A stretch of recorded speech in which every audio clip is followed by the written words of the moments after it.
যে এই সময়টা সঠিক বন্ধু চিনে নেওয়ার সময়।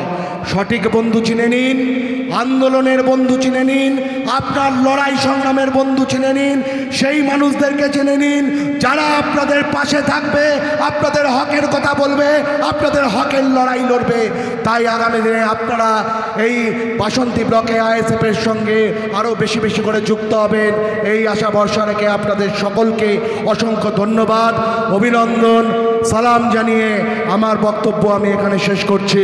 ইনকলাব জিন্দাবাদ, আইএসএফ জিন্দাবাদ, আমাদের নেতা পীরজাদা নওশাদ সিদ্দিকী জিন্দাবাদ। এখন আজকের প্রতিবাদ সভায় পরবর্তী বক্তা হিসেবে বক্তব্য রাখার জন্য আমি আহ্বান জানাবো বাসন্তী ব্লকের অন্যতম নেতৃত্ব হায়বত শেখ মহাশয়কে আমি আহ্বান জানাবো আজকের এই সভায় বক্তব্য রাখার জন্য।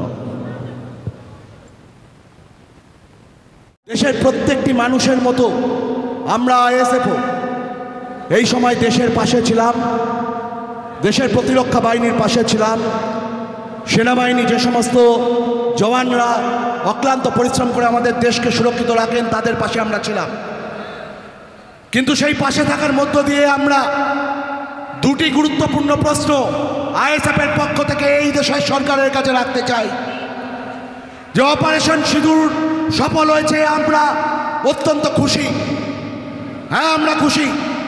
সন্ত্রাসবাদের মোকাবিলা করার জন্য দেশকে শক্ত হাতে কাজ করতে হবে, কিন্তু একই সঙ্গে এই প্রশ্ন আমাদেরকে ভাবাচ্ছে যে 22শে এপ্রিলের পর 22শে মে হয়ে আজকে 1 জুন সীমান্ত থেকে 150 কিলোমিটার ভেতরে পয়েলগাঁওয়ের মতো জায়গায় এসে যে জঙ্গিরা অত্যাধুনিক অস্ত্র হাতে নিয়ে এই ধরনের হত্যালীলা চালালো, হত্যালীলা চালানোর পর তারা কোথায় উধাও হয়ে গেল?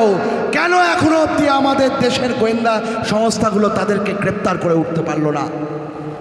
আমরা এই একটা কথা শুধু বলতে চাই যে একই রকমভাবে এই রাজ্যে যারা শাসনে আছেন রাজধর্ম পালন তারা করছেন না ঠিক করে, দেশের সরকারে যারা আছেন তারাও কিন্তু ঠিকমতো তাদের কাজ করছেন না। যদি ঠিকমতো কাজ করতেন তাহলে বলুন তো, এই রাজ্যে যারা আমার আপনার চাকরি চুরি করে তলা তলা বাড়ি তৈরি করেছে তাদেরকে কি আমরা এখন এই বিদেশে ডেলিগেশন টিমে দেখতে পেতাম? পাওয়া কি উচিত?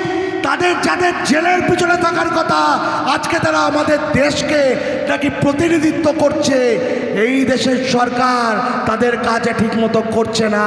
আর তাই আগামী দিনে এই বাসন্তী ব্লকে প্রত্যেকটা মানুষের কাছে আমাদের আহ্বান,